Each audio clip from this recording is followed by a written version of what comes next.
Boa noite.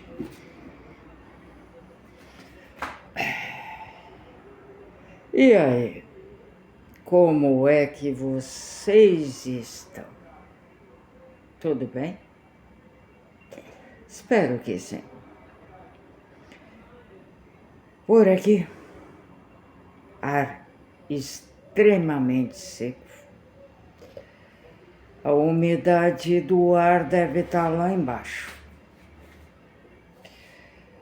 Abafado, quente demais. E agora, setembro, outubro e novembro, 44, 45 graus de calor, secura extrema, sensação térmica será de 49, 50 graus, que é o que te mata. E aquela tradicional briga para se alimentar, porque não vai. É quente demais, a gente sofre demais, encher a casa de pano de chão molhado, e assim vai indo.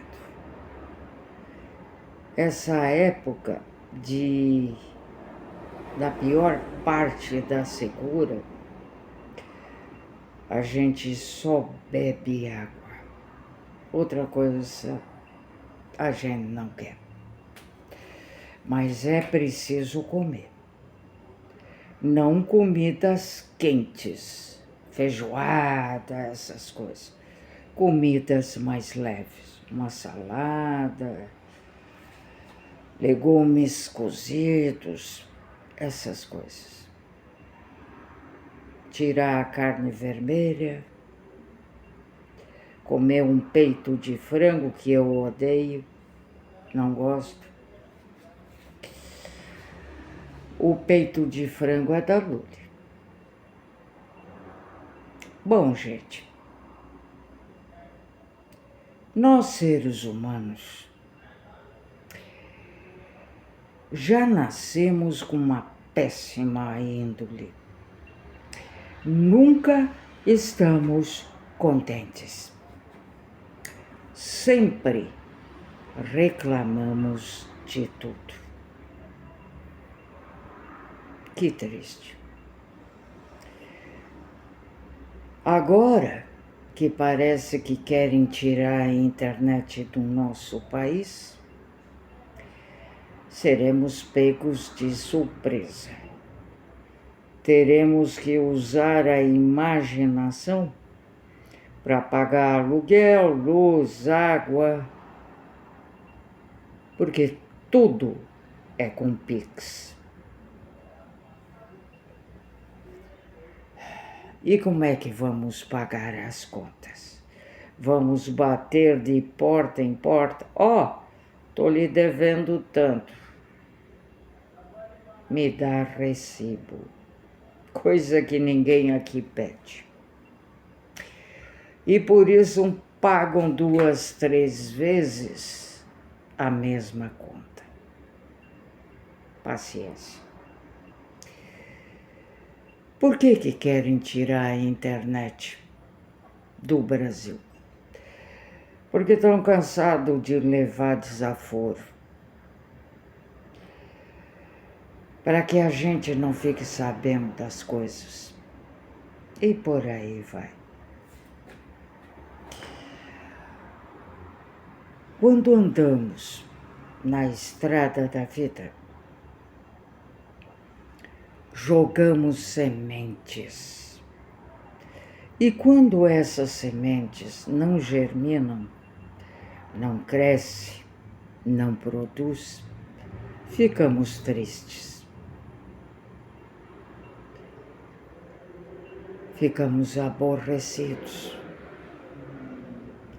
Mas no andar da vida, a própria vida ensina que tudo tem o seu tempo, a sua hora, o seu espaço. E aí Quando retornamos àquele caminho, vemos a floresta mais linda, o jardim mais lindo do mundo. Por quê? Porque nós simplesmente jogamos a semente e não tivemos a paciência de esperar. Confiar e esperar é o segredo da vida. Você pode esperar 80 anos, mas aquilo que é seu vem.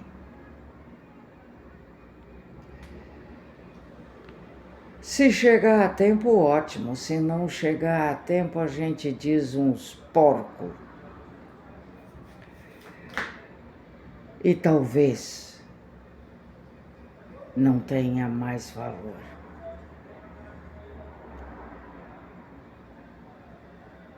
Depende de cada um, porque nós fazemos as escolhas, coisa que ninguém admite.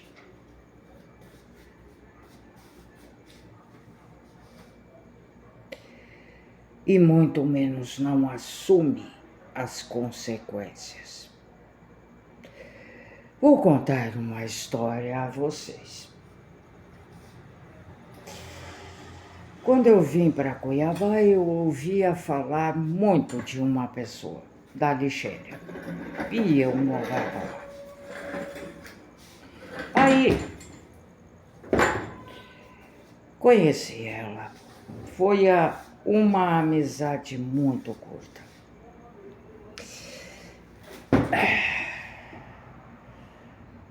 3 anos. E ela faleceu. Era uma pessoa de frente um risco, de lado não existia. Preta, feito carvão, mas uma filha de Deus que eu nunca vi na vida.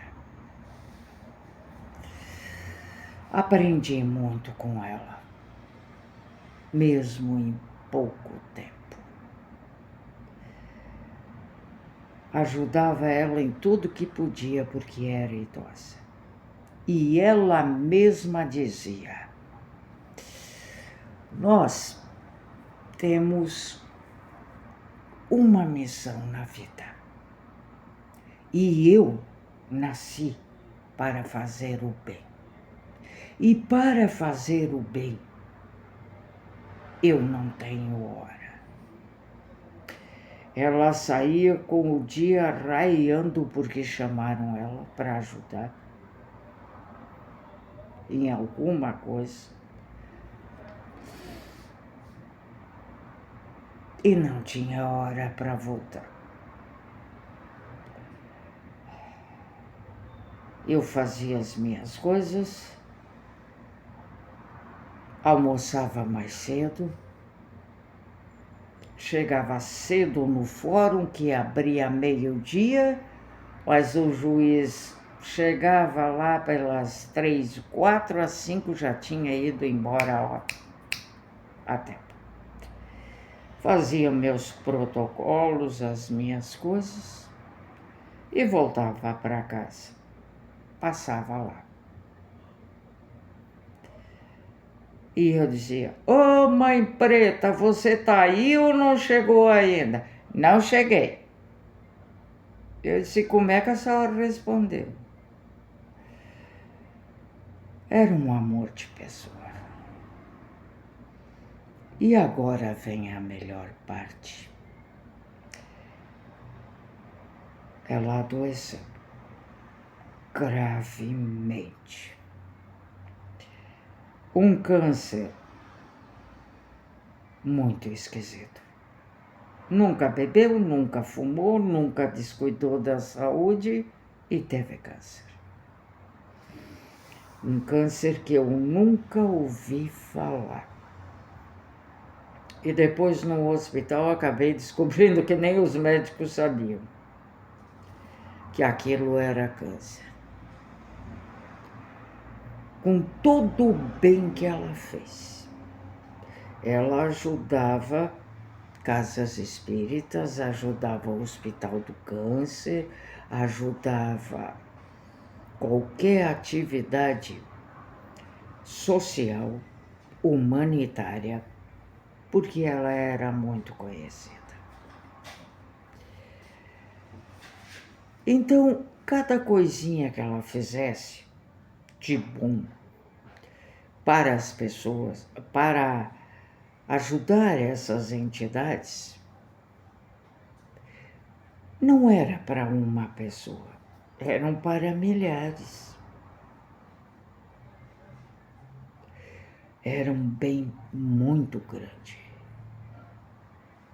Ela ajudava em tudo, até fazer comida para um batalhão de gente aí de 1.000, 2.000 pessoas. Fazer comida no hospital para os pacientes, ela ajudava. Quando ela adoeceu, quem compareceu? 2 pessoas. Eu, que amava demais ela, e a vizinha, que ela conhecia há muito tempo e estava cogitando comprar um pedaço do terreno dela para ampliar a casa dela. E foi vendida. Ela cuidava, a Vande cuidava de correr com papeladas para o plano de saúde, as papeladas do hospital, essa parte. Eu cuidava dos cachorros. Ela tinha bastante. Ela morreu um atrás do outro, do nada.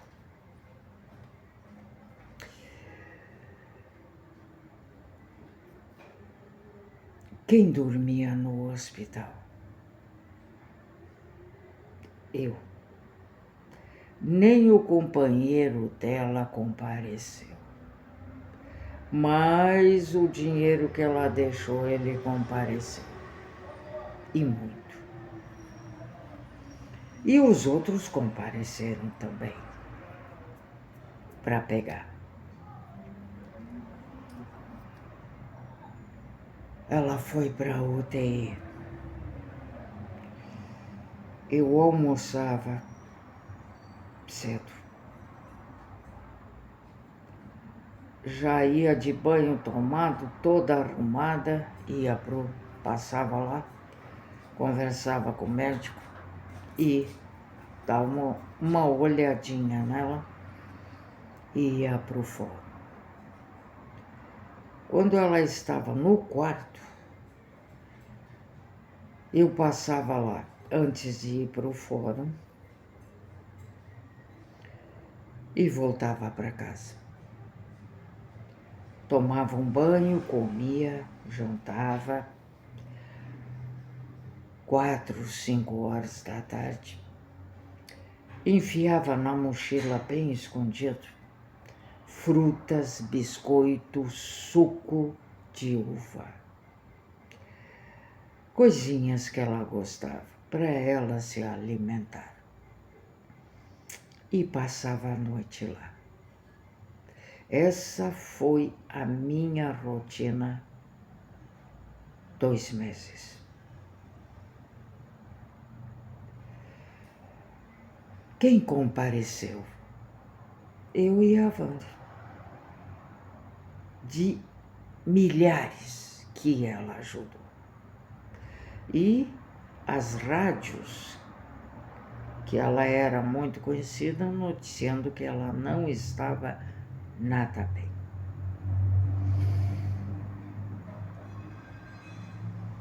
No enterro, quem compareceu?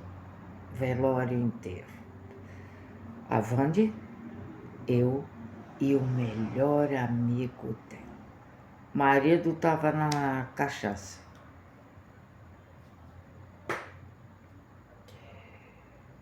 Foi um vazio muito grande que ela deixou. Eu sinto até hoje. Já são 15 anos quase que ela morreu. O que eu quero dizer com isso?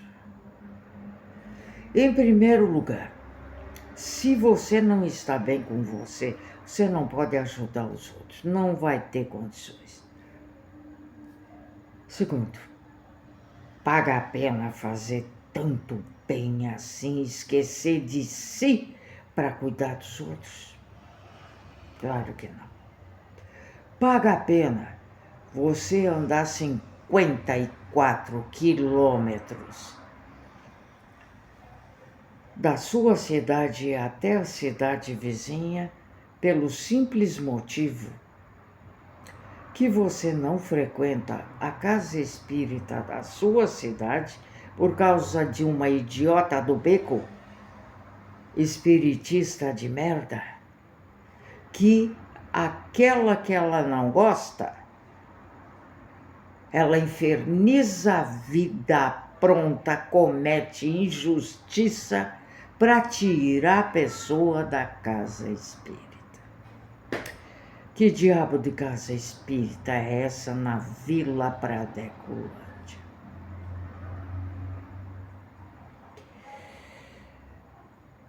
Paga a pena você chegar em casa 5 horas da manhã, pegando a estrada de serra, onde só tá morrendo gente.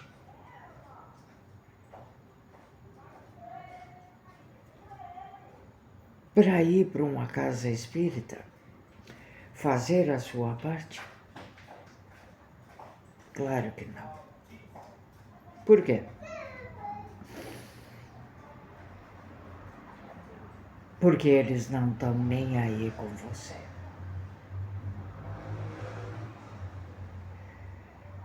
As pessoas querem sugar você. Só sugar. Quando você abrir a boca e disser um não, acabou. Você leva um chute no traseiro.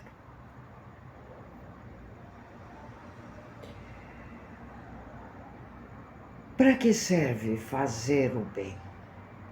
Para crescer diante dos olhos daquele lá. Só isso.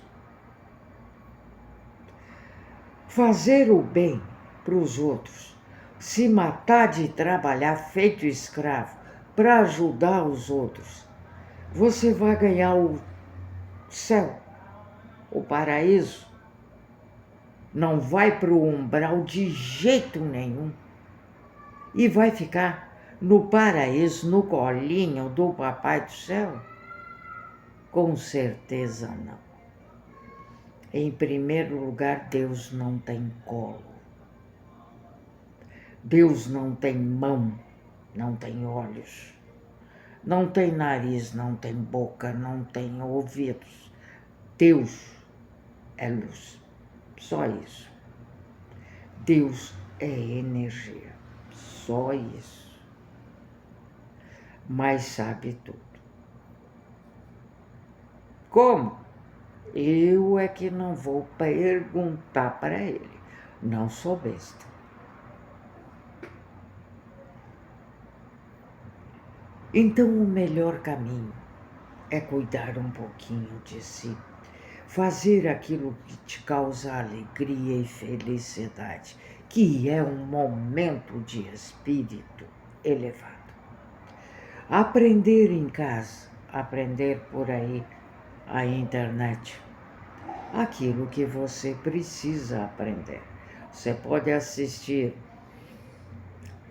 uma aula espírita, você pode tomar um passe pela internet.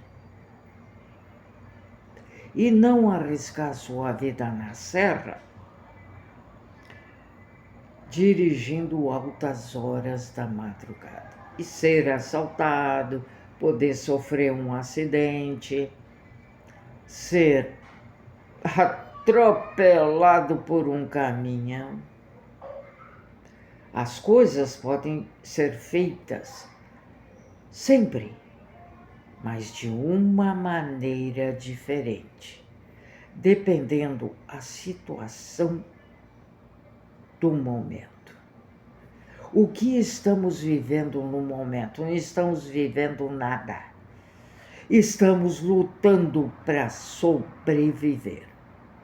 E tem um povo aí comprando carne podre, que aqui também tem, comprando comida carunchada com os bichos dentro, é só dar uma lavadinha na peneirinha que os bichos saem. É desse jeito. Outro dia foi comprar arroz, o arroz cheio de caruncho, tudo aqueles pontinhos preto no arroz.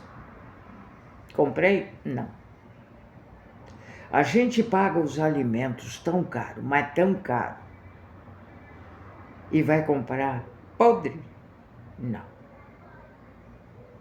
De jeito nenhum. Outro dia eu fui no mercado. O que eu comprei? Cheiro verde. Olha, era para comprar o arroz, mas não peguei aquela marca. Olhei a outra marca, estava sem caruncho. 2 pacotes de macarrão, café, açúcar, farinha de milho para minha polenta. Sabe quanto deu?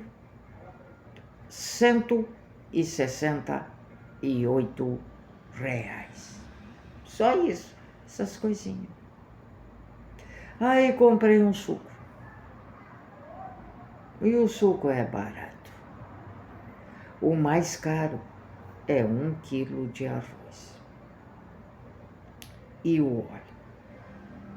Carne eu não comprei, não compro lá. De jeito nenhum. Tem salitre, tem meses que tá lá, já é preta, tô fora. Então se atentem. Porque se a gente está sobrevivendo e não vivendo,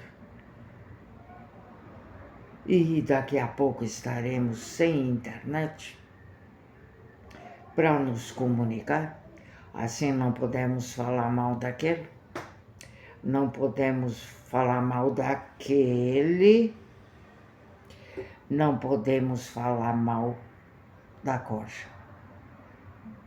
E não vamos saber quantos do Judiciário do Mato Grosso vão estar de bracelete no tornozelo, aquela joia fina também. Não vamos saber quem foi que a polícia prendeu, o que a polícia está fazendo de operação e quem foi preso.